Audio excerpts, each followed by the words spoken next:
Survivor is about to get real this week, right? I mean, I was going to say we survived again, but everybody survived again. I mean, it's if you basically went I had the Bills though in my home pool. So you sweat a little. I mean, look, we sweat on the Miami game too that we took them. I mean, not really though. I mean, we're down 14-0. That's an eyebrow raise. That was like 3-0 for them.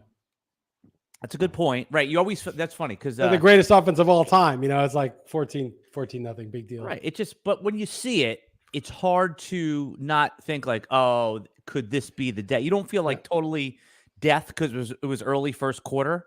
Mm-hmm. But if that score creeped into like early third quarter, it's 21-3, then you're kind of, but it didn't happen that way though. You're right. Okay. Yeah, it was pretty low sweat. I mean, the Bills one was hilarious because I watched it the next morning and I'm a Giants fan. I told you never go against your team for that reason.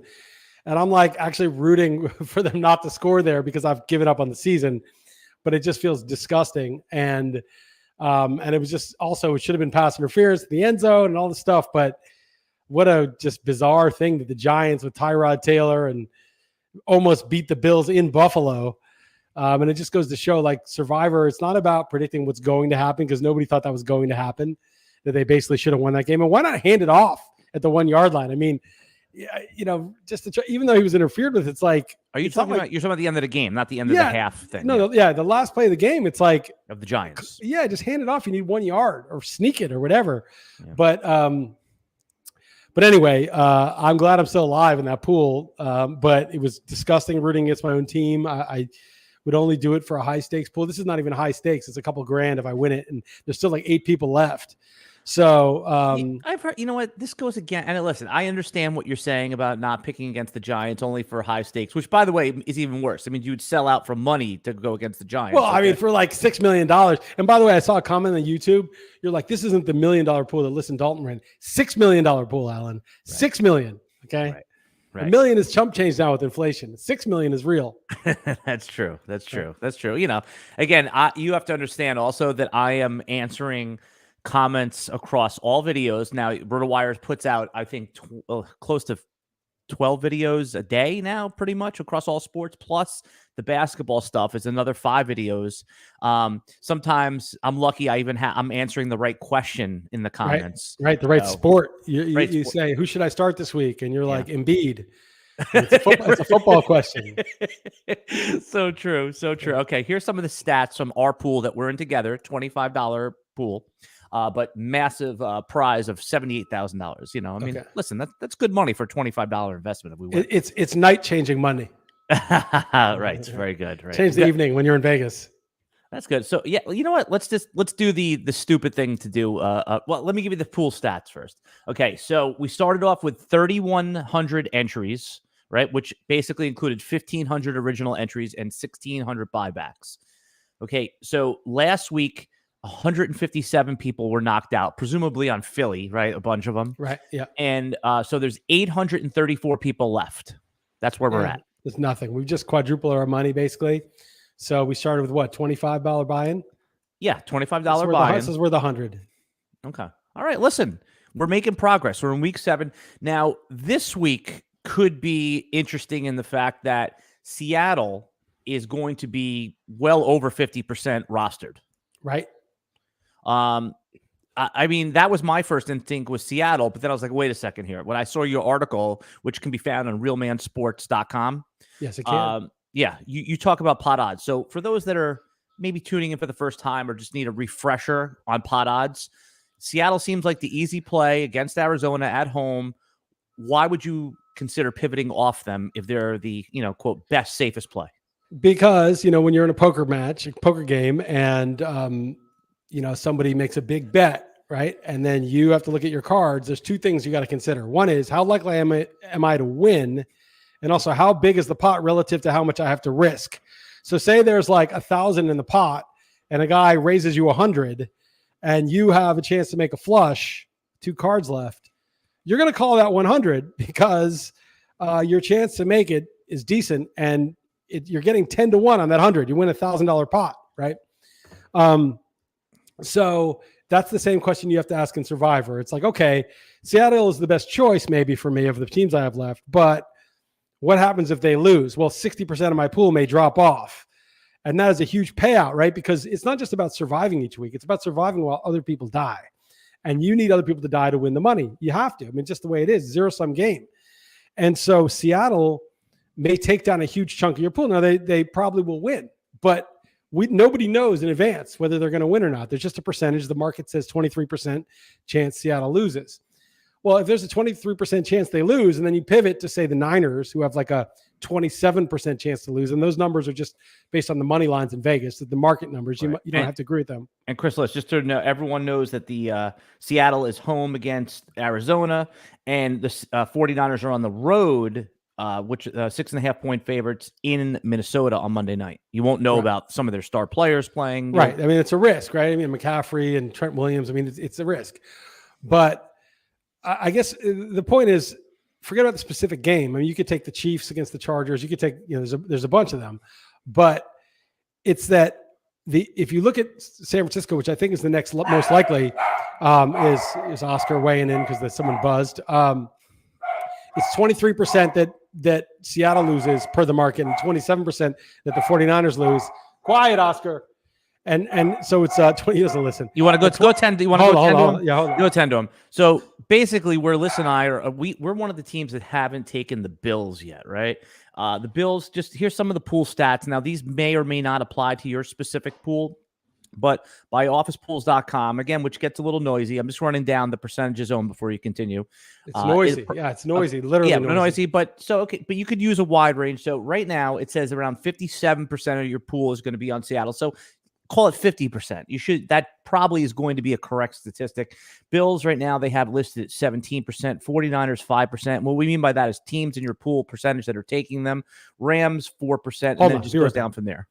So we still have the Bills remaining. The Bills, if you have them, that's probably where Liss and I are going to go. They're on the road in New England. Big favorites there, 8.5 points. Right. So I was just telling everybody right now, if you have the Bills, it's a little bit of a spoiler. We're going to be taking the Bills. I saw your article on Real Man Sports. That's where I landed too. Right. I mean, I don't love it, but I don't love anything else either. You're not supposed to love any of your picks this week. Right. But the thing is, and yeah, we'll switch if we have to, but right now I would probably take the Bills also. But yeah, so there's two considerations, right? Like what's the likelihood that I die, right? And then what is in it for me if I don't die? Those are the two considerations, right? People just think, oh, I just don't want to die, so I just want to move on.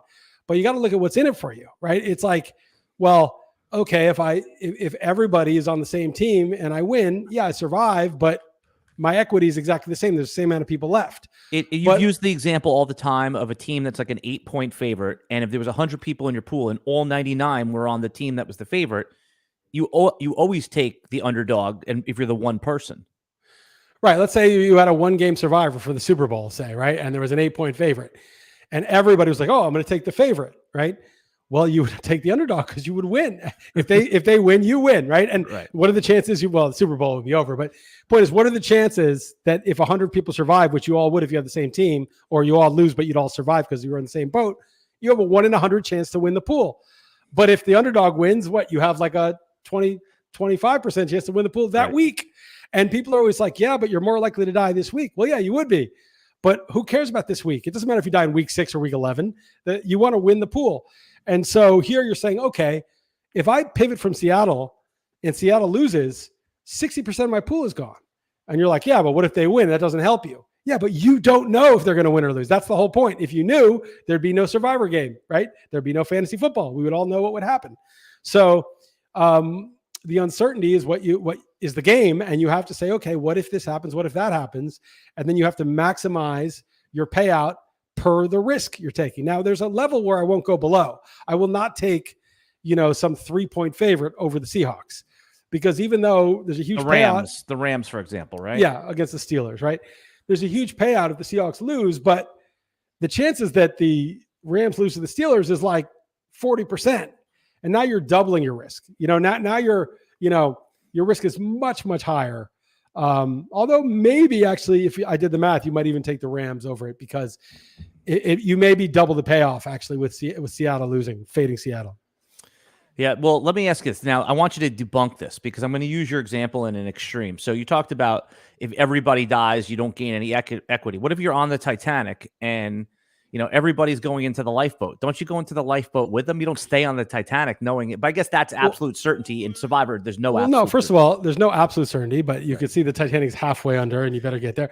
But secondly, that's real life where it's not a zero-sum game. Right. I mean, this is a zero-sum game, right? So it's like everybody can live and we can all be right. It's like the idea is what you're saying is a situation where hopefully there's enough lifeboats. Otherwise, we're gonna start chucking some people out. But the point is that you're saying a situation where me living, someone else living isn't, you want everybody to live when you're on the Titanic. You want everyone to live, right? So, but in Survivor, it's a particular game where you don't get paid unless they die, right?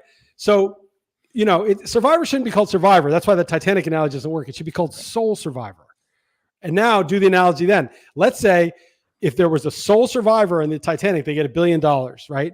Now, I see. And everybody else gets killed. Okay, they kill everybody else, right? It's just like a Squid Game. This is more like Squid Game.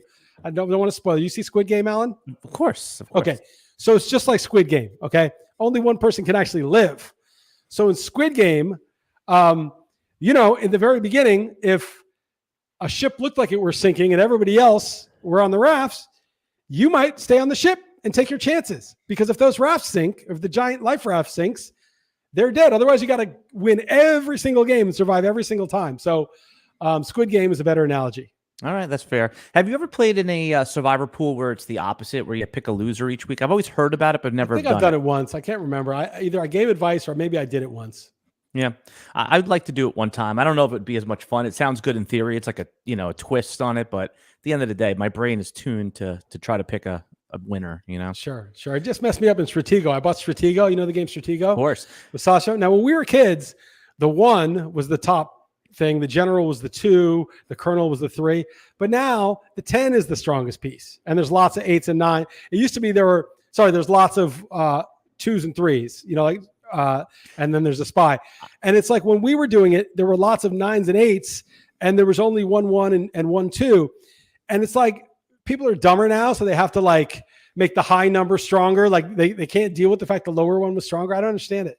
Yeah, well, for those that are not that didn't grow up in the 70s or 80s, Stratego was a board game. If you don't know what a board game was, board games were before video games. You do a good job, Alan, setting everything so the user isn't stuck in an obscure reference. Right. You don't have to tell them what a board game is. Come on, that's too much. Too far. I'm telling you. You do, because right now people don't grow up with board games. They grow up with. Know what a board game is. Monopoly.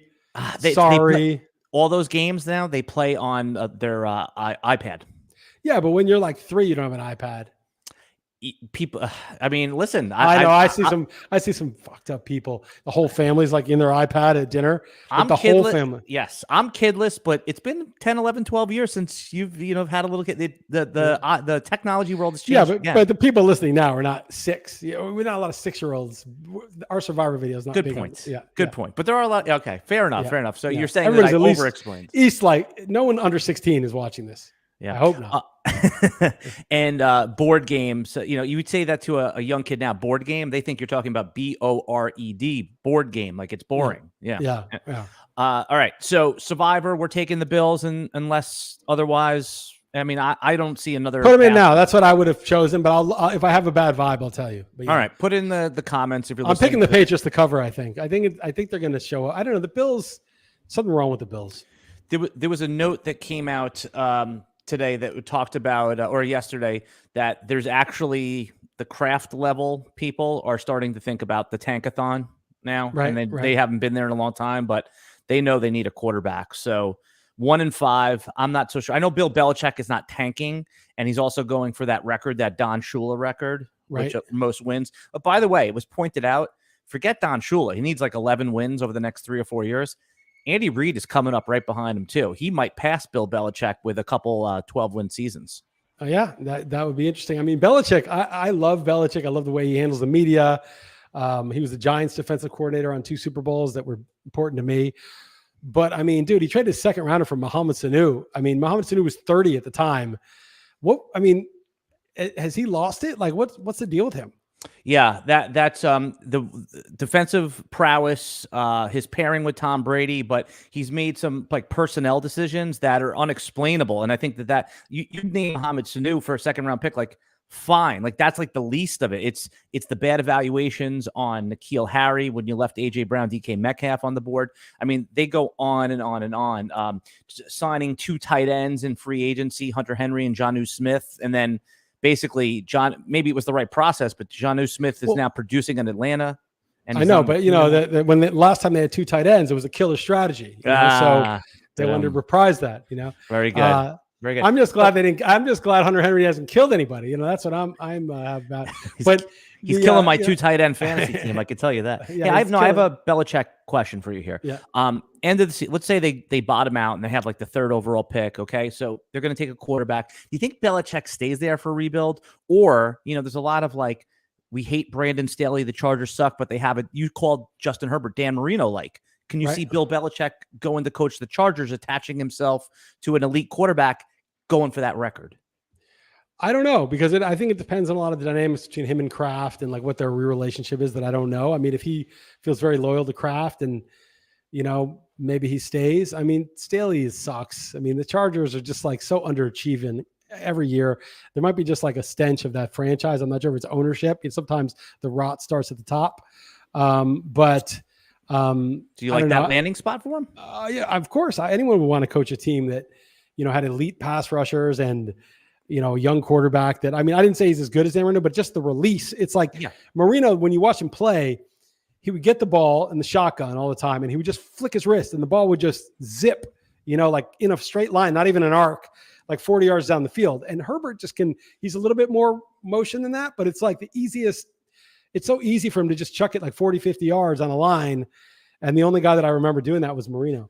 Yeah, no, that's a good, I like that reference when I saw that you wrote that. So yeah. And wouldn't the Chargers just like wouldn't you like, basically we talked about pushing someone off the Titanic. They would 2-hand shove Staley over for a Bill Belichick. I mean, the Chargers need an identity. They have no fans that come to the game. They need to get rid of the analytics midwit and put in somebody with some balls. You know what I mean? Yep. Somebody who doesn't give a fuck. The problem is, Belichick, let's game this out. Takes over as the coach, hires Matt Patricia as the offensive coordinator for Justin Herbert. I used to make a joke about Matt Patricia getting hired by the Lions, and I was like, Belichick just it was sort of like one of those like trading places experiments where he's like, I can get a random homeless guy. I bet you $1. I get a random homeless guy and I can have him coach a team. I can have him be defensive coordinator. We'll still win the Super Bowl. Well, what was the Eddie Murphy movie that did that? It was trading places, right? The Dukes, they made the bet that they could swap a homeless guy for Dan Aykroyd and it would be exactly the same. And they were right. But the thing is, so then he made a bet that he could swap in a homeless guy as a defensive coordinator, but then he couldn't walk it back when the Lions actually hired him. He was like, oh, no, I was just joking. Why did you hire him? Yeah. So, who knows? I mean, his coaching, a lot of his coaching tree is really bad. Vrabel seems like a good coach, but like a lot of these guys have been pretty bad. All right. We covered Survivor. We're about to get onto some fantasy football news. We're taking the Bills unless we rethink it, but we'll post that on Twitter. Chris Liss will post it on Noster. I will post it on Noster. Yep. Realmanwood.com. That's where you find all of Chris Liss's content. I got into my first beef on Noster. So like, on Twitter, when I said like school is kid storage and everyone's like, you hate the teachers, you're a horrible person. And then I said, Devontae Adams is mediocre. One second. Noster, just so you know, explain what it is. We might have some new listeners. Noster is a social media protocol. It's not a platform like Twitter or Facebook. It stands for notes and other things. But it's Twitter-like. Sent over relay. Its layout is Twitter. It looks like Twitter now. Most of the clients look like Twitter. But it's okay. But anyway, I'm there because it's literally nobody owns it. It's just like a decentralized thing. Like email is SMTP. Like Google doesn't own email. They own Gmail. But if you get like kicked out of Gmail, you could still send an email. They can't stop you from that. And you can send an email to Gmail even. Okay. I want to set up one other thing. You got into a big fight on Twitter because you called public school kid storage hysterical. I didn't call it public school. I call all school, private and public, kid storage. Like it's a place to put your kid while you can do productive things during the day. And people were like, you hate teachers. Also, I never said anything about teachers. And then I got into trouble because I said Devontae Adams when I was just drafting at one of these FSGA events. They put a microphone in front of me. I said, I took him. He's a mediocre talent, but he gets a lot of red zone looks from Rodgers. So I drafted him, and everyone's like mediocre talent and I've never seen something so viral. You're an idiot. I was like Hitler, but stupider, basically for an hour on Green Bay. No, for like a day and a half on Green Bay Twitter. And I was actually take the L on that because Adams is pretty good, but at the time that was my opinion. So you got into a fight on Noster now. So I got in that. And I got a couple other ones, the outdoor masking tweet, half of submillennial fantasy Twitter who thought I was, murdering people because I said, wearing outdoor masks creeps me out like someone's going to burn me at the stake out of their civic duty. And so, I get into these things from time to time. The colonoscopy one was classic. These colonoscophiles when that came out of the woodwork to tell me how important it was. But Noster, everyone's kind of awake. They don't care what you say about pharmaceutical products. They don't care what you say about world affairs. They don't care about any of that stuff. But I wrote a post about, how, if you're going to post on social media, you shouldn't do it anonymously. You should do it with your name attached. It's more based. I didn't say you should be forced to. I just said, I think you should choose to voluntarily.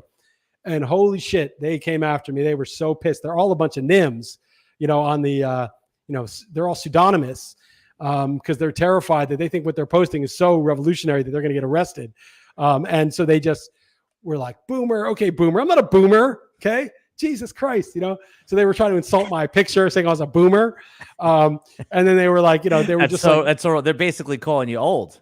Well, no, in my picture, my hair is gray, but it was grayer. That picture is very gray. It's the same one I have on Twitter.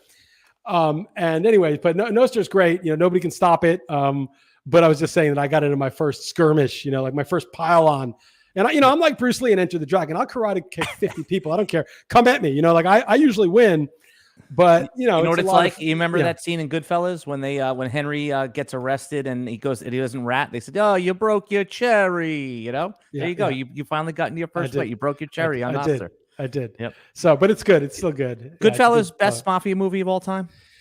So I like Casino better than Goodfellas. I think The Godfather is probably the best, but I love Casino. Everyone loves Goodfellas, but Casino, Sharon Stone was just like so good in that and so horrible, like such a horrible person, but perfect. And, and just like good Joe villain. Pesci was just such a hard psychopathic dude. Remember he tells that banker, he's like, look, here's what'll happen. I'll break every bone in your body. And just when you get out of the hospital, I'll do it again. Right. Because I don't care. I don't care. Yeah, exactly. Yeah, but then when he gets got, it's really bad too. It's really bad. Like all those movies are hardcore, but I thought Casino was underrated. Casino's awesome. It's about the Jewish. What was Robert De Niro's? He played a Jewish guy. Ace. Right. Sam Rothstein, which was a real. I was thinking Ace Ventura, but that's a different movie. No, Ace Rothstein. Right. Very good. Yeah. We're doing a rewatch on Boardwalk Empire right now, which is exciting. I thought that was good. Solid. Yeah, it was solid. I think the problem is a lot of these shows were derivative of the greats, The Sopranos and The Wire. And Breaking Bad, and then so you had all of these kind of like pretty good shows, and there were good actors in Boardwalk Empire. Buscemi and Bobby Cannavale, who plays Chip Rossetti. Yeah, Chip Rossetti was a hard guy. Yeah, Bobby Cannavale, I like him. I like the guy with half a face who was killing everybody. Oh yeah, what's his name? Richard something was his character's name. Anyway, that's good stuff. All right, Boardwalk Empire. All right, I got some fantasy stuff I need to run by you here. You ready? Sure. Zach Evans, rookie running back. No idea.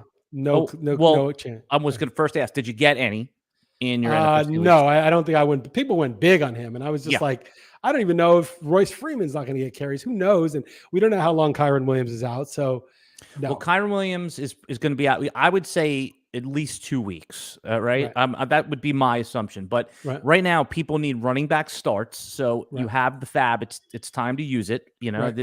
And at one time, Zach Evans was thought of as like a Bijan level prospect, but obviously he ended up going the 6th round because he had the transfer schools out of TCU, whatever. So there's a lot of the draft people liked him. Right. So I could see it, but I right. mean, they brought in Darrell Henderson, who knows the offense and knows the schemes. I don't know. Miles Gaskin, they brought him in too. Yeah, exactly. A bunch of guys, right? Yeah, no, it could be like 12 touches for 75 yards. Great. I mean, I wouldn't feel good starting. I mean, if I had nobody, there was a week I had to start Clyde Edwards-Helaire and Damian Harris, because I had Kenny Walker and Barkley was hurt, and of course I would start him in that case. But that's about the level. I mean, if I have even like Deonta Foreman, I'm not starting Zach Evans over him. Okay. All right. By the way, is my picture getting fuzzy on you? It was for a minute, but it's better now. Okay. Yeah. Because for some reason I'm getting that little Wi-Fi thing, but I'm plugged in. It's so odd. I probably another time restart the computer. All right, Drake London, stock up. What's your rest? He's been producing now after being like, oh my god, this guy, I can't believe I took him in the 4th round. Well, what's your Drake London take from everything you're seeing? And you know what? Even Desmond Ritter has been producing for fantasy football. Well, and Kyle Pitts the last 2 weeks. You called. I think that basically the problem is that Ritter is terrible. I mean, he is just atrocious as a quarterback. And the team is better off when they play the Tebow style of him running and Bijan and Algier running, and they just play an ugly game. When they end up having to pass, yeah, people produce because they're throwing, but they lose because he's going to throw interceptions. So I think, they got till Halloween to make a move, and they say Cousins isn't going anywhere.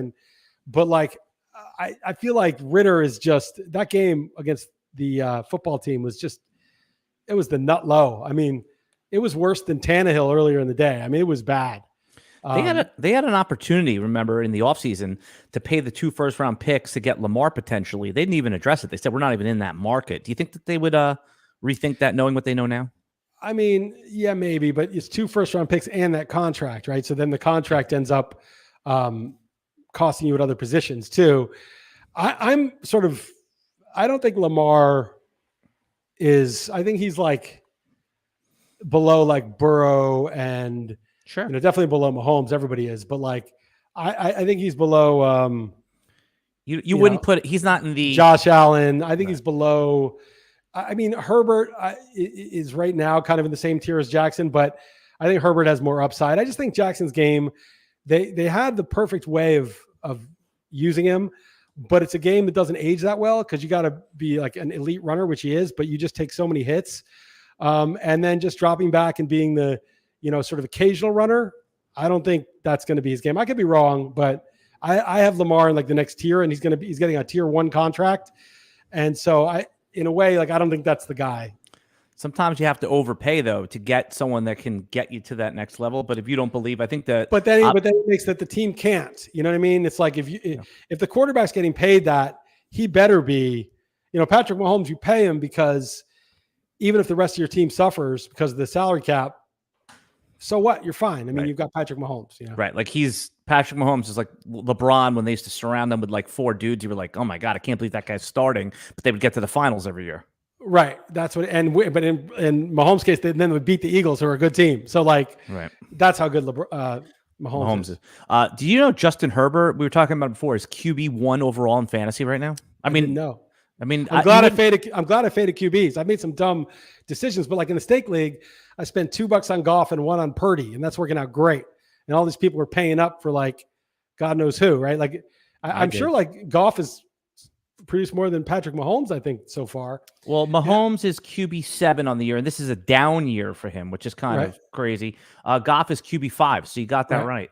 Yeah, and Purdy's probably like 8 or something, or 11. 8 or 11. Okay, but so that went well. Hurts gets those like cheap sneaks for touchdowns. He's going to be up there, and I think it's fine. Josh Allen's probably up there, but. He's 2. Josh Allen's number 2. All right. So I got a couple other situations here, running back wise. One, can they keep it up? And the other one is, can we, what do you do with Dameon Pierce? But I want to start at the Raheem Mostert thing. All right. Raheem Mostert, I actually just traded for him redraft. We're not talking any keeper or long-term stuff. One of the teams at the top, I offered him Justin Jefferson, or he offered me because I've been shopping Jefferson. I couldn't get rid of him. Before the blow-up game last week again, I traded Raheem Mostert straight up for him. I'm happy with it. What do you think? Do you think Mostert can keep it up rest of season? No, but I think that you bank those 3 touchdowns, and Jefferson, who knows when he's coming back. I think you definitely got to double. Yeah. Well, I mean, I would have said it was a fair trade at the time. Now I think it's a good trade because you got those banked touchdowns, which there's only, 13 weeks of regular season. I mean, you got those. They can't take those away from you, Alan. But no, I don't. I think he's going to get hurt like he always does. I think that this Miami does have a great offense, but it's not sustainable. I mean, nothing like this is sustainable. Even the Patriots in 2007, the second half, they weren't nearly the same team. A-Chain's coming back week 11. Yep. So, it's not remotely sustainable. He's got 11 touchdowns in 6 games. Somebody pointed out, I think it was Joe Dolan on Twitter. He said that 11 touchdowns, 6 games is higher than Julio Jones has ever had in his career this season. And Julio Jones is going to the Hall of Fame. He's walking into the Hall of Fame. So but this is how sick. That's an extreme outlier to the negative. Julio Jones, Andre Johnson, those guys never had like more than like. I know, but I'm just saying that's how hard it is to get 11 touchdowns in 6 games. I mean, and he's got 11 touchdowns in 6 games. A-Chain has 7 in his same backfield. And Salvin Ahmed just got 1 yesterday. So they got 18. Well, some of those are receiving touchdowns, but the backs have scored 18 touchdowns. All right. The other side of it, Dameon Pierce. We're on the RotoWire message board, social media posts and stuff. We're getting a lot of Dameon Pierce questions here. He was a running back that I was pissed when I didn't get him towards the end of draft season. I was like mad that Ken Walker fell to me when I wanted Pierce. Happy now. Deranged. That was my only good pick was Ken Walker in my leagues. So Dameon Pierce, for those that are really freaking out, and is he droppable? Do you hold him? Right now he's running back 28 and they're on a bye. Well, I mean, he's droppable if you don't have room and you're going to take a 0 in your lineup. But I would hold him if I could. In NFFC, no one's dropping him. But I was worried about Singletary. Nobody took it seriously. Everyone's like, oh, he sucks. Don't worry about it. But it's like, who's Pierce? He was some 4th-round rookie who had 4.3 yards a carry last year and looked decent. And you're like, okay, he's okay. But he's not like some established star that they drafted, 5th overall or something. And so you're like, he's vulnerable. And then who's Singletary? Singletary's just like one of these pro guys who's like pass protects, like goes, run. Actually, I shouldn't say that. I don't know how good he's at pass protect. I'm just assuming he's good at pass pro. But, he played over Cook a lot last year. And then he gets like 4-point-something yards per carry most years. I know yards per carry is noisy, but when you do it, like he didn't last year, but I think for like 3 out of 4 years, he had good yards per carry. And he just seemed like, one of those veteran pros that like wasn't 32. He's like 26. And it seemed like Pierce was going to be vulnerable to someone like that. And it turns out he is. Now, maybe that's just a blip. And, I wouldn't drop Pierce, but it's not like, you're not like, oh, where's the great Dameon Pierce we know? It's like, he's not like, he's a 4th-round pick who had a decent rookie year. He's nothing special. Right. The connection that I made is that Devin Singletary seems to be one of these running backs, like a Jamal Williams, like ones that the quote coaches like everything he does, but also just hangs on to the leg of the fantasy value of the starter. Look what he did to Zach Moss. Everyone thought Zach Moss sucked in Buffalo. Zach Moss comes to Indy. He's free of a guy that's dragging his value, and he's producing at an elite level. We'll see if he can keep it up with Jonathan Taylor there. But it looks like Zach Moss is a plus running back, a player you want. And now Singletary is doing the same thing to Dameon Pierce. Right, but it may be just that, like, I mean, Moss looks like he's decent. Turns out, maybe, but a lot of it's circumstance, and maybe Singletary and Pierce are roughly equal, and and that Pierce just is okay, and Singletary's okay, and neither of them are going to be superstars. And you're right, if one guy is sort of like the veteran that knows how to like, ingratiate himself with coaches, that may be enough to just tip the balance. Travis Etienne, and we talked about Ken Walker, man. Those two guys have been basically the right answers at running back, especially if you were able to get 2 wide receivers that have worked out. If you went like AJ Brown in the 1st round, and who would have been like a good 2nd round wide receiver that you could have taken? I'm just trying to think top of head here. Hold on. Let me just look. Not too many. I mean, Waddle's okay. He got hurt 1 game. Let's say somehow, some way you ended up, you're right, with Devontae Adams. You're happy enough, or Amon-Ra St. Brown, who you've been trashing. Well, you couldn't get him in the 2nd round. Okay, let's say you got Keenan Allen in the 3rd round, right, or something like that. And well, if you, I mean, no one's gonna. You should have reached to take Keenan Allen in the 2nd round. It turns out, but right. Okay, you got CeeDee Lamb, who's been wide receiver. He's terrible. I mean, last game was his first good game. I've had him in my prime time, but you're right. I'm looking. There's nobody. Garrett Wilson's been okay. I mean, there's just nobody really. Yeah, Calvin Ridley was bad. Debo terrible. Pick. All right, so this was the good pick. You had to take Tyreek in the 1st. Like, let's say Tyreek fell to 5. Right. And then you came around. McCaffrey was your pick. Right. Well, yeah, obviously now. But you had to have a top. Yeah, 2 McCaffrey, pick. And then like in the 2nd round, late 2nd, you reach for Keenan Allen or something like that. Right, which no one did. Yeah, nobody was psyched to take Keenan Allen. And then like round 3 at the 3-4 turn. Well, this is where this was my original question. Travis Etienne, Ken Walker. If we redrafted today, and the reason I frame it like that is just to see like what's the state of these guys going forward. If we redrafted today and starting from week 1, again, we're going to wipe the stats. We're starting the schedule over. I mean, Travis Etienne, 1st round pick. Yeah, probably. And the thing is, I had Etienne and Walker in a keeper league, and I traded because I didn't have a tight end. I actually had Logan Thomas, but I didn't think he was going to, I didn't know he's going to be serviceable. I had 0. I was taking a 0 every week at tight end last. So I traded for Taysom Hill and Amari Cooper. I traded ETN in a keeper league. And I didn't like that when you did it, and I certainly don't like it now. I thought ETN, he's been hurt. Running backs have a short shelf life. Cooper would be good for 2 more years. Oh, no, I need the position. They just drafted Tank Bigsby. The old regime drafted ETN. And then I started warming up to ETN as draft season went on. I don't have any, but yeah, that's bad. Yeah, I think ETN would be a first rounder. I think Kenny Walker would be a second rounder. How about Pacheco? That's the guy I wanted to ask you about real quick. Pacheco has come on late. He's like full workhorse status right now. Like, is he third rounder? I would say Pacheco is getting the full work. That's the thing, right? He used to just be the early down guy, and then Clyde Edwards-Helaire and mostly McKinnon would come in and get all the third down work. But now Pacheco's getting a lot of receptions too, so he's probably a top 10, 12 back too. And he runs pretty hard. He's obviously on the Chiefs. The Chiefs are just weird. Like, there could be a game where they split it up again. I don't know. I just don't trust Andy Reid to just be like, this is our number one guy and we're riding him the whole way. Yeah, who would have been like a solid, you didn't knock it out of the park yet, but I think Bijan Robinson in the second round, if he fell there, which he didn't often, right. But he's been playing at his floor. So I still think there's, no one's really going to trade you Bijan Robinson, right. But if I had Justin Jefferson and it's a week before, 2 weeks before he's coming back, maybe if Bijan keeps performing, Bijan has the stats right now, which I thought Jahmyr Gibbs would have. Right. Well, I wrote that in my thing. I said, he's Jahmyr Gibbs. Jahmyr Gibbs is not even, he's not even relevant yet. We'll see if he's healthy. But yeah, what you were thinking of Jahmyr Gibbs, that's what you're getting. And that's not good because Jahmyr Gibbs was the third rounder and Bijan was a first rounder. And I have some Bijan. My team's just I've got Godwin, I've got Bijan, I've got Waller, I've got Barkley, I've got CeeDee Lamb, I've got Garrett Wilson. Barkley got hurt, but the other ones, it's they're okay. Kenny Walker's my only good player. Everybody's just yeah, Godwin's okay. Yeah, Bijan's okay. Garrett Wilson is okay. If Aaron Rodgers were there, Garrett Wilson's the top 5 receiver. That guy is so good. He just catches everything. But, with QB1, he's doing the best he can, and he's still relevant. It's just he's more of the 12th best, 15th best receiver instead of the top 5.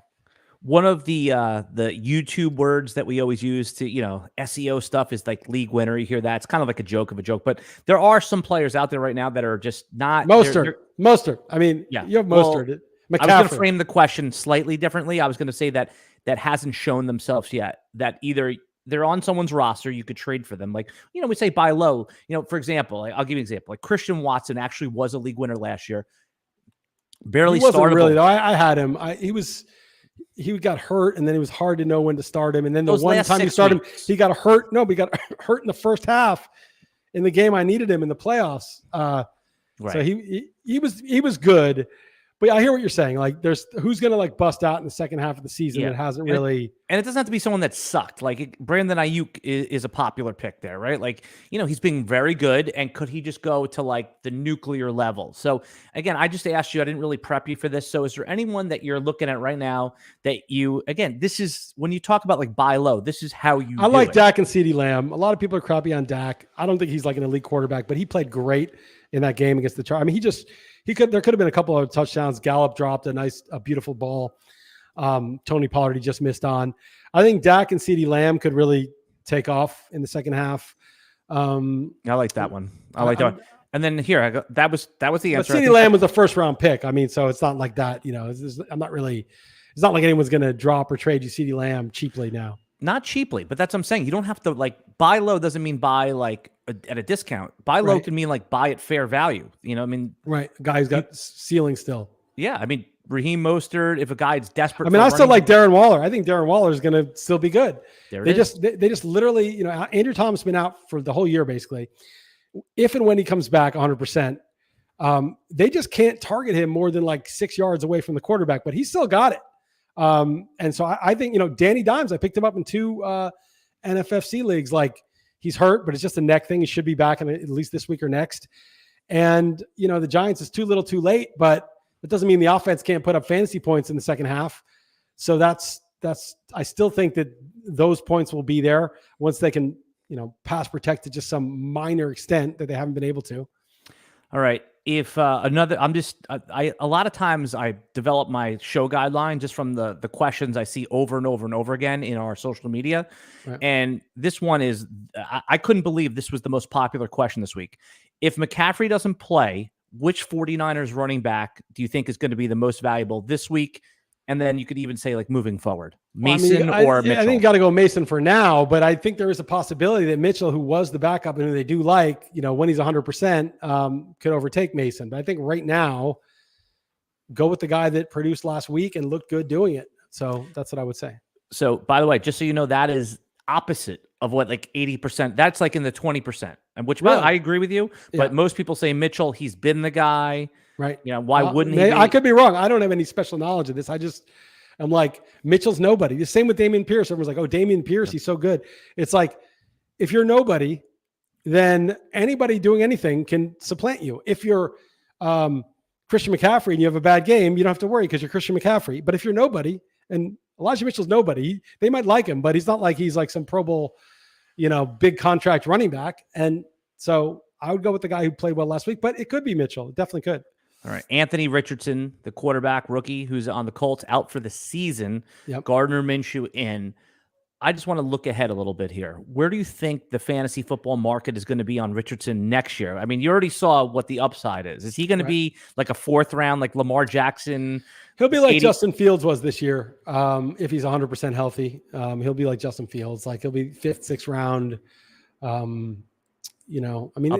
Fields was kind of like that, right? He had like 5 good games last year, and people are like, "Holy shit, look what this guy can do!" And he was like a 5th, 6th round pick, right? Yep. Okay, that's good. So there'll be people that are scared off, like say, "Oh, he's always going to get hurt," and he's not a good passer or whatever. Mm-hmm. But Fields still went 5th, 6th round. Lamar is above that. I mean, Lamar he's an MVP. He's an established. Like he's not like. I don't think he's elite, but for real life football, but I think we know he's like at least a decent pocket passer. We don't know that about Fields or Anthony Richardson yet. During the draft season, where were you on Jahan Dotson, man? He has been like not just bad, but like killing my lineup because a lot of times I'm forced to play him in some of my deeper leagues. Curtis Samuel is getting the stats I thought Jahan Dotson was going to get. Yeah, I mean, you shouldn't drive a Datsun. That's the thing. You should drive a. People don't know that. That's a good one, though. You should have got your own Ford or something. But anyway, the point is that I was not in on him because I was like, this passing game is shit, and they have McLaurin, right? And so why are you taking the second guy in a mediocre passing game? But then I got FOMO because then McLaurin, remember he was hurt like in the preseason a little bit, and I said, oh wow, everyone's talking about he's a second-year guy. He showed promise. Done the stretch last year. Their ADP's flipped in the preseason. Yeah, in the very end, Dotson passed him because again, McLaurin was a little dinged up. But I never got him. People were too aggressive. I was always picking at the end of the draft. He's always going in the middle. And thankfully, I never got him. Yeah. I still think against the Giants, I'm playing him again, that this could be the breakout game. He was a touchdown scorer last year and in college. He's the number 3 guy. I mean, you have Curtis Samuel who's playing. So, and then Logan Thomas is involved. So he's like the 4th option in the offense, and that's not including 2 running backs, one of whom is a passer. They're both catching passes. So he's really buried. But yeah, start him if you want. We were talking about Anthony Richardson a minute ago. That brings me over to Michael Pittman. So for those guys, if you have Michael Pittman, Josh Downs, the rookie, is Gardner Minshew actually better for their fantasy production? Maybe. I mean, we just saw the first few games of Richardson's career, so we don't really know. And he was still targeting Pittman. I thought Alec Pierce was a breakout guy, but he's buried. And he's hurt this week too. Yeah. Well, I didn't even know at this point because I've dropped him from all my leagues. I don't know. I think it's probably close. I mean, neither is ideal for a receiver. Yep.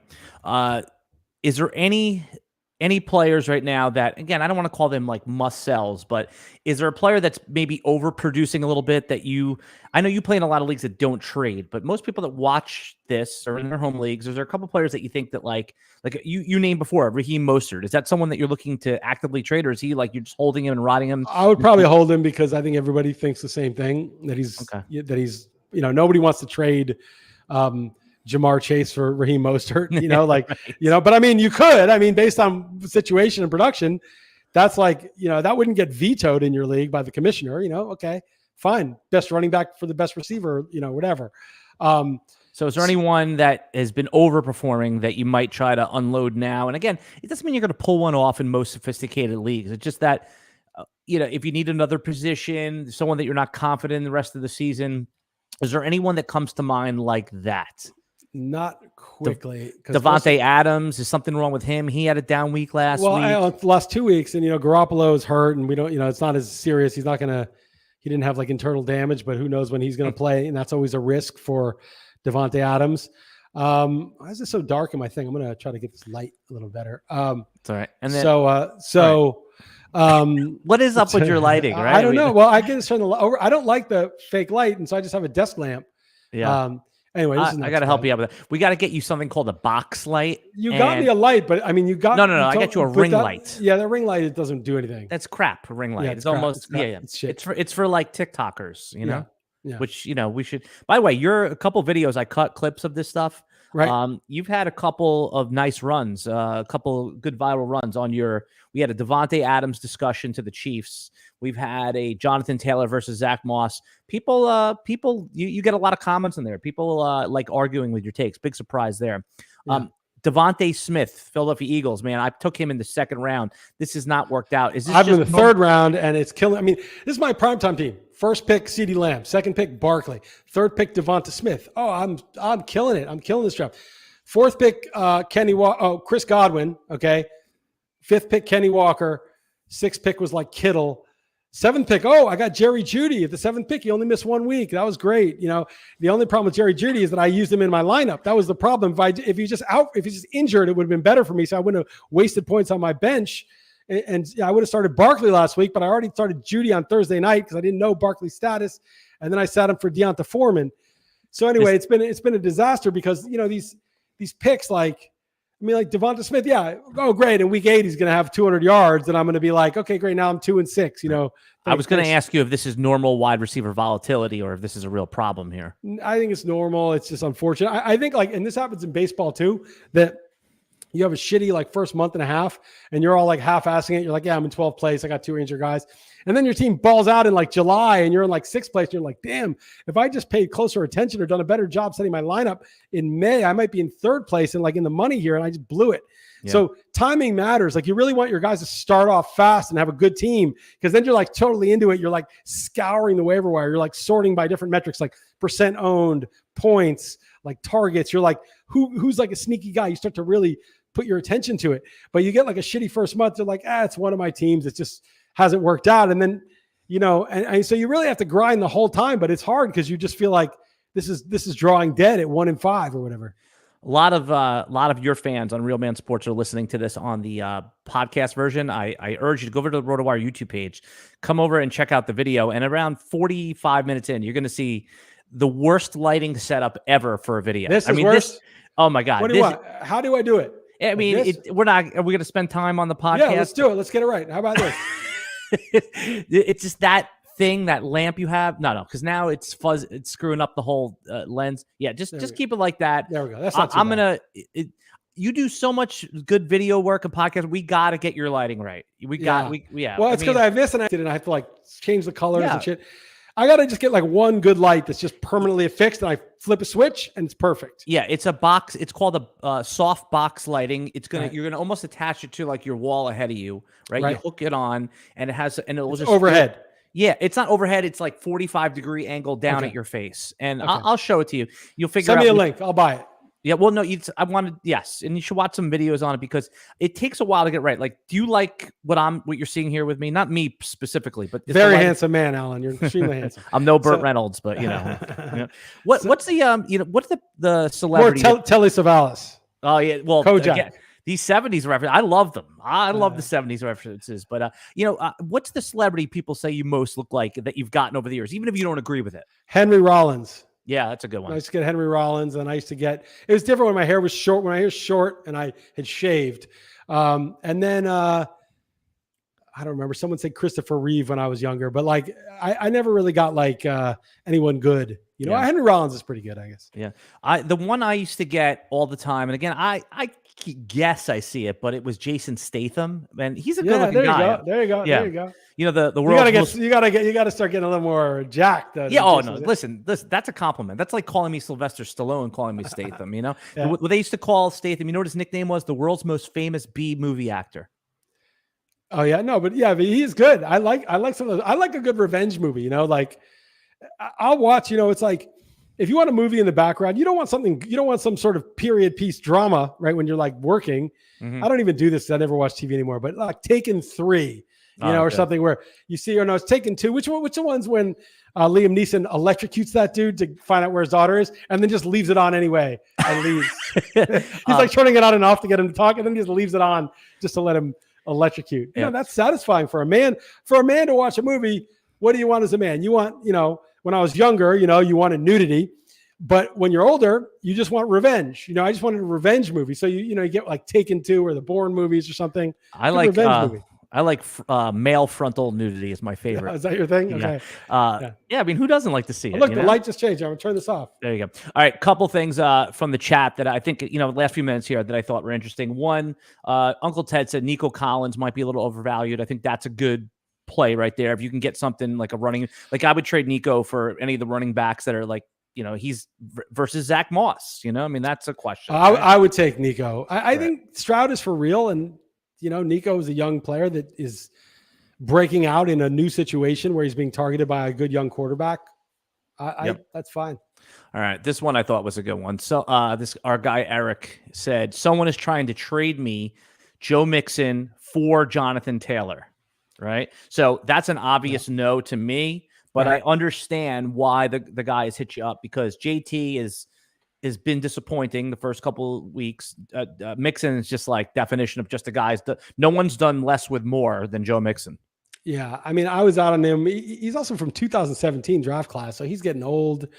He actually used to run like a 4.48, 4.43, something like that. There's nobody behind him, Chris Liss. And he's in a good team, and and he gets work. I mean, obviously, there's more floor with Mixon, but Jonathan Taylor could be the guy from 2 years ago starting like next week. I'm not saying he will be, but he could be. Right. And if he is, that's like a top 3 pick.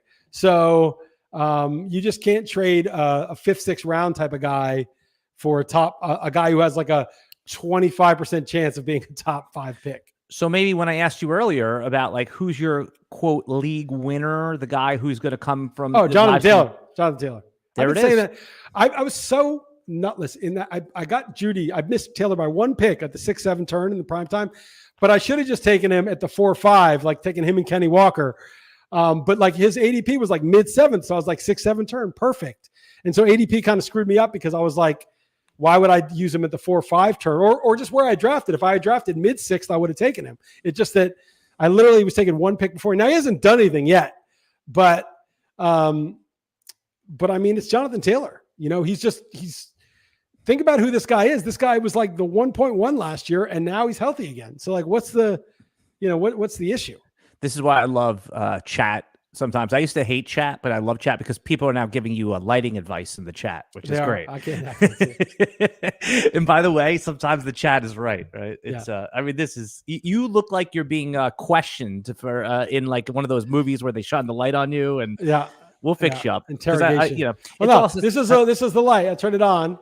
Yeah, but it's because you have sunlight behind you, which sunlight behind me, and like what I want to do is build like if we ever get these Portugal houses going, it's like in permit hell. Don't ever try to build a house on land in Portugal. It's like they will make you wait 3 years of just bullshit. But if we ever do it, I'm gonna get an office and I will have it like designed. I'll get a guy here who knows what he's doing. Pay him. Everyone's cheap here. Pay him $100 and just be like, put this stuff in exactly. Here's the tell me what to buy, and you put it in so that it's professional. And then I just flip a switch. That's what it's going to be. You can go on like any of those, like it used to be Craigslist. Obviously, that's not anymore. They have Angie's, all these different things. There's actually, you could type in podcast studio designer and you'll see a bunch of like names come up. And I'm sure it's everywhere. I mean, it's not rocket science, but if you know, you know. The nuances are rocket science. Right. The nuances. But I don't need it to be like the greatest studio you've ever seen. I just need it to be like, fine. Turn it on. because this visually is below you right now are Mac Jones of the visual. You're below starting level. Not Mac right Jones. now. Don't say Mac Jones. That's wrong. QB1. I'm QB1. Audio, you're Patrick Mahomes. Yeah. Well, I'll QB1 with the video. Right. That's who I respect. Because off the field, I'm still doing good work. All right. Couple things. I always like getting your takes against the spread. Week 7, any numbers. You do a great article called Guessing the Lines, which everyone could check out if they go to realmansports.com. Chris Liss does a ton of sports content, but also has links to some of the Chris Liss podcast, which is his solo podcast, occasionally with guests, where he talks about social issues, politics, all that type of stuff. He just did a great one on everyone spouting out their takes on the Middle East. And you said more or less is, hey, let's gather all facts first. Not that you're against Israel. Obviously, you're Jewish. I'm Jewish. We have an empathy for Israel. But you just said, like, hey, before we start giving our opinions, let's make sure we parse through all the facts. So you can get that on the Chris Liss podcast. We didn't do another 9/11 where 9/11 happens. Right. And then suddenly 2 decades later, we spent like $6 trillion on invading a country that didn't have the WMD. You don't want to start to just destroy yourself over it. So that was part of my take. But yeah, can I just out you as a Jew, by the way? Oh no, I've said it in places. I mean, I'm Making not like, a joke. But the other thing is, I'm recording one I just finished today. Oh, good. That I feel good about. Sometimes it just feels good off the. It's like when you hit a baseball, it feels good. This one feels good. So. Okay, my next topic then, before we get to the spread, is that I know you have this see you next Tuesday once a week Twitter thing. Yeah. I insist that you go on Twitter when you put a new Chris Liss podcast and at least tweet it out. Use the platform for what it's worth. I don't care if they're suppressing you, this, that. If 4 more people hear it, you were talking about speaking out all the time. No, but I used to put it out all the time, right? All the time. And it doesn't grow it. Like Twitter, they literally, any link to anything, this is not even me personally. Like literally, if I post from my site, my Substack, my site, or my podcast, it gets like 600 views. And everything else I post is getting 3,000-4,000. They do not let you, just stifle that stuff. And secondly, I think given how limited that reach is on Twitter, I feel like it's better. I think it's almost a better marketing tactic to say, come to me. You like my stuff? Go find me if you're interested. Advertising works. That's you forget. There's a reason why advertising is a gazillion dollar industry. And you're always talking about, hey, influence one person, right? Right. So if you put it out there and one other person sees it, it's worth pushing the free. Don't even put a link. Say, hey, new Chris Liss podcast is up. Download it on. Just put the note out there. I'm an appointment viewer, and I forget sometimes until I go proactively check it when I'm looking through my Spotify app, which isn't all the time. So your reminder. It reminds you to go check and listen. Yeah. Yeah, maybe I'll do it. I don't know. I'm almost going the other way, though. I didn't put any links this week. I just no links. Fine. Just a reminder. No. Oh, next time. Yeah. But like this week, like normally I'll post some Real Man Sports links and stuff. I'm just so fed up with that site and that algorithm and I just post my takes about things, and not even sports related all day. I sometimes look during the week for searches and I bookmark a lot of stuff and then I just have it. I do like 8 takes, post them, and that's it. Like I'm not even promoting anything. I just feel like that site is it's betrayed its mission. Like I feel like a beef with that site. And not only that, but I built that site, right? Like me and 100 million other people. But I'm saying I'm the person who creates and puts takes and content and video and text on that site. And I just feel like that site can go fuck itself. Like I don't even want to use it for my benefit even, because I just feel like anything I give to that site that at all is sort of like, why should I give them anything? Like, I feel like, out of principle, it's almost like, will it help you get a little more reach? No, the people who know me from that site, who actually see my stuff, who it's not throttled by, they know to find me. You do end up listening to the podcast. And the other thing is, I think it's better sometimes to have people say, oh, you want to listen to the podcast? Then you better figure out that there's a new podcast. Because if you need a reminder, well, it's not that important. And I'll say this. It's almost like we have this paradigm where everybody's fighting for this crowded little space to get your promotion out here. Oh, let me promote this. Let me promote that to whoever can see it. We're all pushing all this stuff. And it's plays right into that whole centralized, all compete for the space and you better pay for the space because now it's getting scarce, right? fuck that, right? Like there shouldn't be a giant middle. This Airbnb, Uber, a giant middleman is basically saying, oh yeah, we don't contribute anything, right? We're just the network. We're basically, each individual contributes and creates value of the network, but the network itself, the centralized network, takes a huge cut of everybody's work, basically. Uber, all the drivers, all the passengers, but this company is getting a huge cut of every ride. They're probably losing money anyway. But then you have Airbnb, right? Like all it is network effects. It's that people know to post on Airbnb, so they take a big cut. It's really just a peer-to-peer thing. It's I have a place to rent, you need a place to stay, we're together, but they take a huge cut just for software, just for the software. But how else would those two people connect? Let's say I'm in Lisbon and I need an Airbnb. I don't know where to go. You don't know where to go because we don't have a decentralized solution yet. We're starting to get one for money. It's called Bitcoin. We now have one for social. It's called Nostr, and they're going to be for everything. There's going to be decentralized ones where nobody's taking a 30% cut off the top of your transaction. I talk to restaurant owners that I'm friends with here, and they're like, yeah, Uber Eats wants 30%. Yeah, no, that's ridiculous. Obviously. It's like, but this Twitter's not taking 30%. Well, they are. They're throttling me. They're telling me who can see what I post when. They want you to pay if you want to have any reach or any sort of features to use or italicize or bold anything. They are, and I'm the one who built it. I'm the guy with the house, or I'm the customer of other people. I'm the network. They're just profiting off of the network effect, and I just feel like, no, like that's done. And I'm remiss even from showing up at all on that thing. It should be like, oh, you like Chris Liss? You remember his stuff? Yeah, it's not here anymore. And other people should be doing that too and be like, you know what? It's not here anymore. Not like everybody be like, well, I don't really approve of it, but I'll milk a little bit out of it for myself. That leads a race to the bottom, right? The race to the top is screw them. I'm not going to give them anything. If people want my work, they can find it. If they don't have to. It's up to them. But if you like it, you come get it.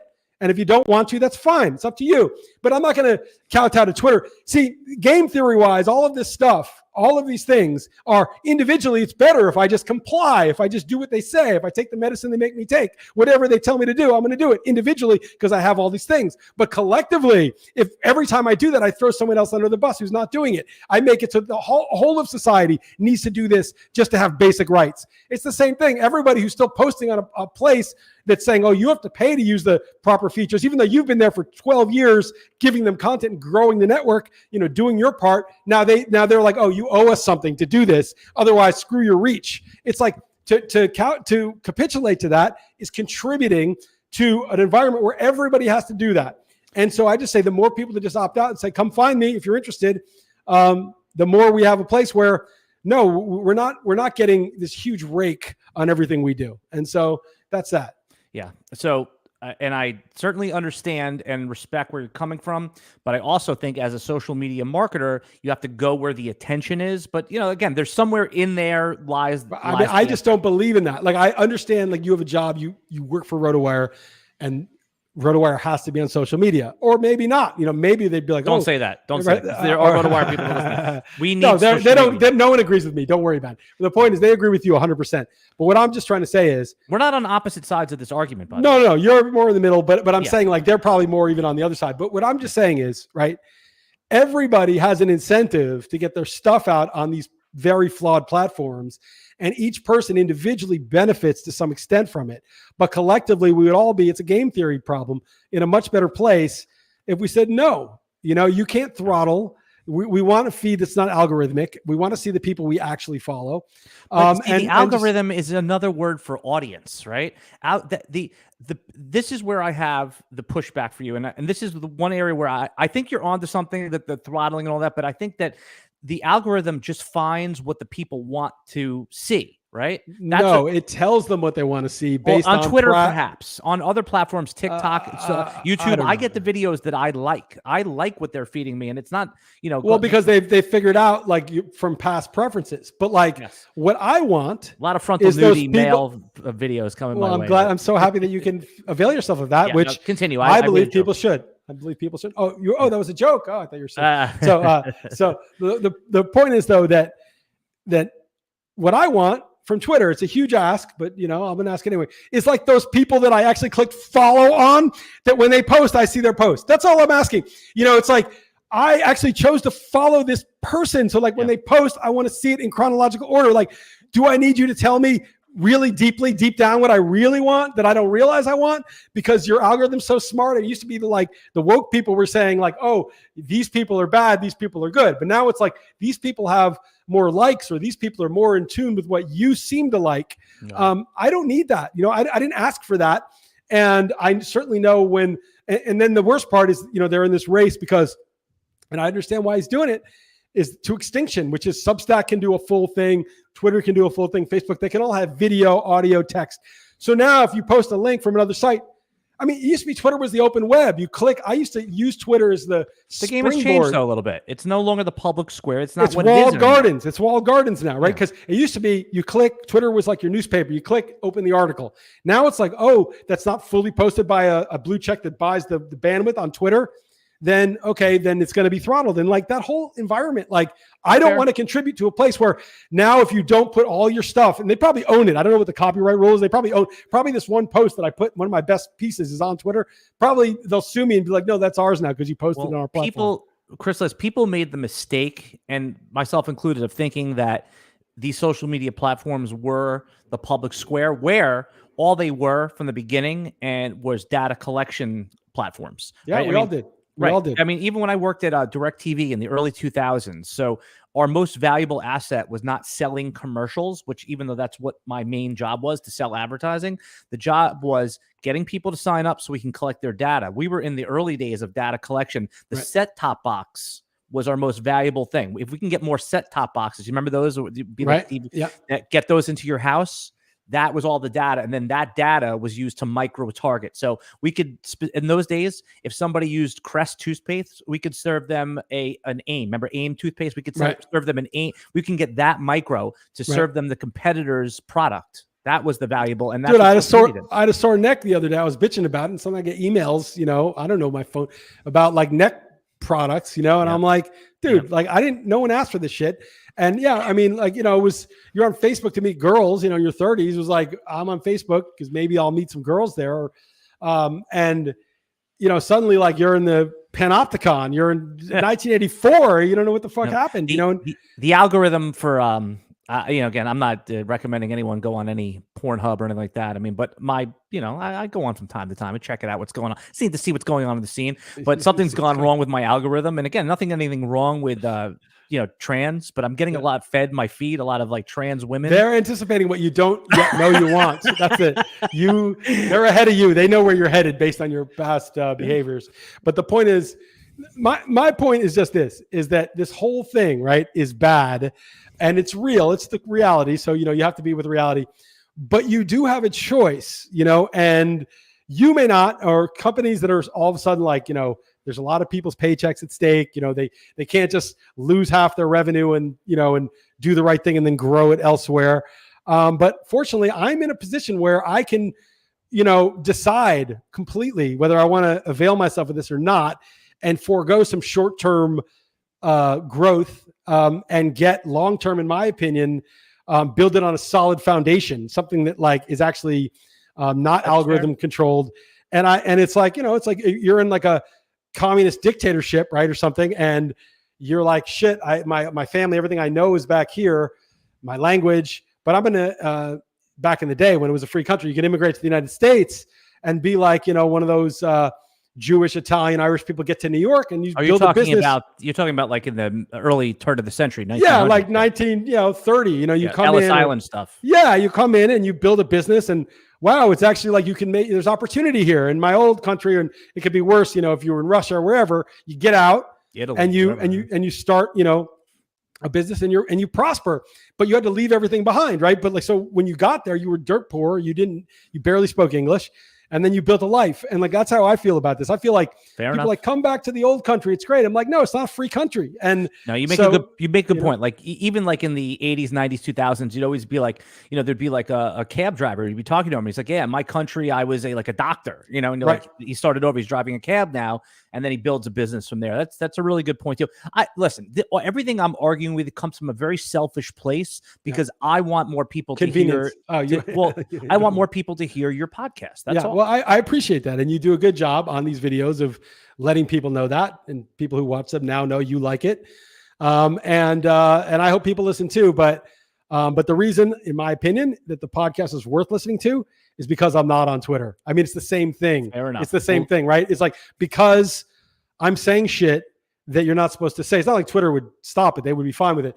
But it's like, it's making those kind of choices, right? Like, you just do what you believe in. And even if it has a small upfront cost, it ends up, in my opinion, and I'm not saying I'm going to be like rich from this. I'm just saying that, like, long haul, you know, you've made like a stack of choices that ends up being like beneficial to you as a human being. Yeah, to like kind of make I was talking about this with someone yesterday, to make it like a fantasy football parallel. I said, like, adding that running back that's third on the depth chart 6 times, eventually one of them is going to hit, and then your fantasy football team is going to be good in week 14. Fine, maybe Zamir White doesn't mean anything, maybe Jordan Mason doesn't mean anything, or, you know, Kyron Rico Williams. Dowdle, that's my guy. There you go. I love it. I was going to make the joke at the beginning, this is going to be a short one, but it never is, which, by the way, I love that it goes long here. Let's do one pick against the spread before we wrap up here, because everyone loves hearing your... I got to look at it. I got 3. You know, I was terrible early, but I've actually been kind of on a roll lately. I wouldn't say a huge roll, but like, I'm dug out of the ditch that I had driven myself into. And I've been, sports gambling. It's a new week every week. Week 7. Where's your biggest value? Basically, I got to look this up. So when I did the lines, I was within 2 points of every line. So there's nothing that from my lines that jumped out. But what I mostly do isn't even that. I might not even go with my initial leans on the lines.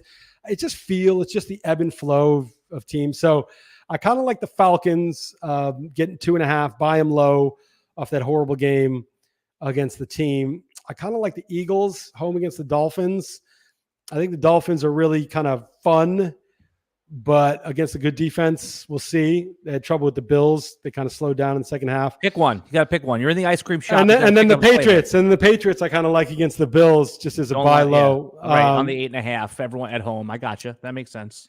Yeah, I guess I'll pick Eagles for the sake of the podcast, but I like all 3. And there's always safety in numbers, Alan. You know, I probably won't go 0-3, but I could easily go 0-1.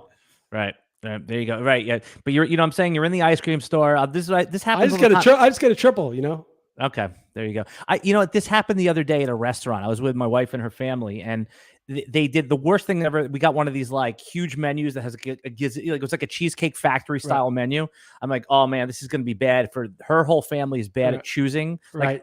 Like, you ever see the Sebastian Maniscalco joke? And she's like, oh, I'm still deciding. Why don't you go first? He goes, steak and vegetables. Back to you. Yeah. That's what I'm like. I just choose. Well, Heather's the worst. Like Heather, it's like she's like high or something. She sits there and she can't decide. Everything looks good, and then she's like, you go. So everyone goes, and then it's on her, and then she's all nervous, and she just picks something terrible out of like it's like this like panic. It's like on a fantasy football draft. The fried codfish cream bacalhao with and I'm like, why did you get that? She's like, I don't know. It just seemed.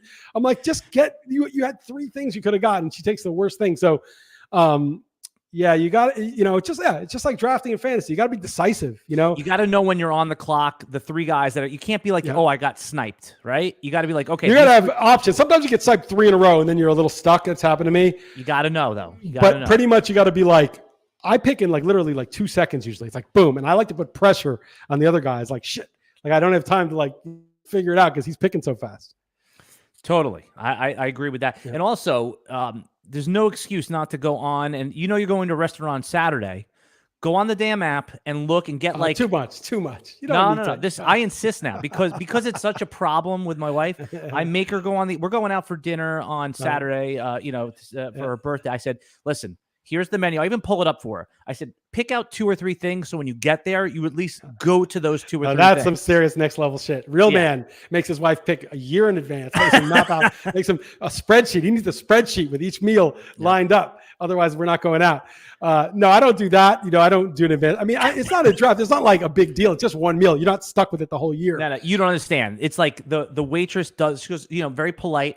Oh, I'm going to take a lap and come back. Sometimes there's 2 laps. I know. I hate it. So I'm just like, you're just like this person's standing there. Plus, if she's talking to somebody, she won't stop. I'm like, just stop, deal with this, get it over with, and then resume, but she doesn't. It's just so weird. Like, because for me, it's like snap. I mean, and I may be 50-50. I may have an agonizing choice, but I'll step up and say, I'll take the steak. I'm a hero. I'll just say, you know what? I'll have the steak and fries. And I know you don't like outsourcing your decisions, but when in doubt, you can outsource. If you trust the vibe of the waiter or the waitress, you can say, what would you, I always say to them, I said, hey, I already have what I want, but what's your favorite? I'm just curious if someone, I want to see. You still want them having to move that like old fish that they bought too much of, like. Right. Well, I can tell usually. I'm very good at telling if they're trying to move the old fish or if they're like, oh my God, I just have this, the pasta with vegetables today was amazing. You gotta look at them too, because some of them are like, yeah, I just love that. And it's like the most like high carb seed oil thing ever. Right. Well, yeah. You got to be like, yeah, you like that shit, but that's junk food, man. Like, right. I'm not eating that. Tell.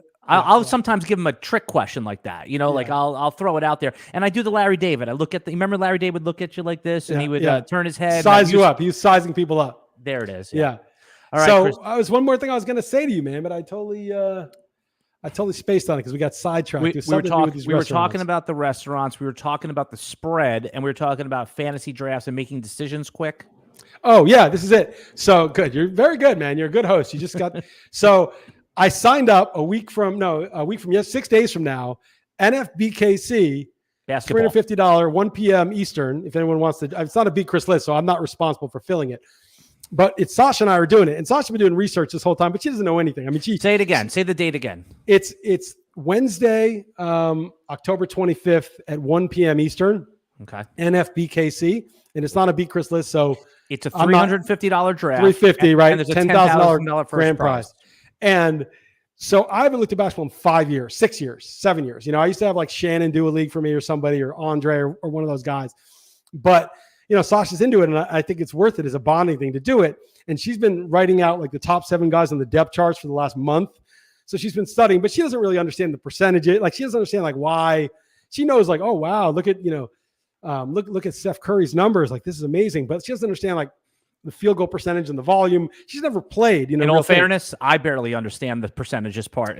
But I get and how volume and like, a center who shoots 80 is actually good, but a guard needs to shoot like 87. But anyway, the point is, so she doesn't know, but she's done some studying. I've done no studying, but I understand fantasy basketball. And I don't know if I'm going to get there in 6 days, right? So like, I'm going to look at the RotoWire stuff. But I'm doing it. And the other thing is I need someone to manage this team because I know that she's not going to deal with it. And the management's hell. Basketball's hell. There's always people getting hurt. There's like the schedule in basketball sucks. It's like your best player's got 2 games and some scrubs got 5. And you got to be like, do I really sit my best player for this scrub? I hate it. I hate the lineup setting. So I need to find like the Dusty Wagner of NFBKC. If you want, I know you like watching live drafts. There's a new RotoWire Fantasy Basketball YouTube page. Just started. It's blowing up. If you love fantasy basketball, go over there. You'll see the thumbnail. If you go over there, I'll send it to you. Right. Ken and Shannon drafted from the 11 spot. They just did a draft 2 days ago, so you can see all the picks if you want. I don't want Ken Kreitz's garbage team. You can just see how everyone else. That's like disinformation. That's like I'm going to start a disinformation bureau against those guys. No, I'm sure they know what they're doing, but I'm trying to come clean slate. I will look at ADP at the end because I don't know enough. Right. But I'm trying to like work with Sasha with clean slate before we look at all that stuff. And if you want to go in, just one more, we're doing a live draft. Alex Barutha, our NBA editor, who took over Nick Whalen's old job, he's doing a live draft spot to be determined, but it's going to be on Tuesday at 10 p.m. Eastern. But we're live streaming that on the Fantasy Basketball YouTube page. So if you wanted to see ADP and what people are picking, Alex commenting, it's just another way. I know you like watching live drafts. I like all the RotoWire stuff. All those guys are good. I probably will just lean on them hard. Normally it's terrible advice and something you actually know, but when you don't know what the hell you're doing, it's actually good advice. Like for football, it'd be dumb for me to do that or baseball, but for basketball, I might have to. All right, here comes the plugs. If you love videos like this, consider hitting the like button, subscribe to the channel. Just mentioned also we do a fantasy basketball YouTube channel. It's linked on this page. All of Chris Liss's content. Realmansports.com. Realmansports.com. Everything of his is over there. Tons of free, and then there's a paywall as well. Get the paywall. I'm telling you, one of the best purchases you'll make. And right now, RotoWire is going to let you get behind our paywall if you're doing any fantasy sports, rest of season football, for free. We're not even going to charge you to get behind the paywall for 2 days. RotoWire.com/try. RotoWire.com/try. Just put in your email, and the paywall unlocks for 2 days. Take a look around. All right, everybody. Follow Chris on Noster. I love saying that. Just go to realmansports.com. The link is there to Noster. You're never going to find it like that way. Noster's still, it's not, it still needs some work. Yep. All right. Follow me at Alan Seslowsky. And like I said, if you love videos like this, consider hitting that like button for us and subscribe to the channel. We'll see everybody next Thursday at 9:30, hopefully with another victorious. We're taking the Bills this week, everybody. Put in the comments who you're taking. We'll see you next week.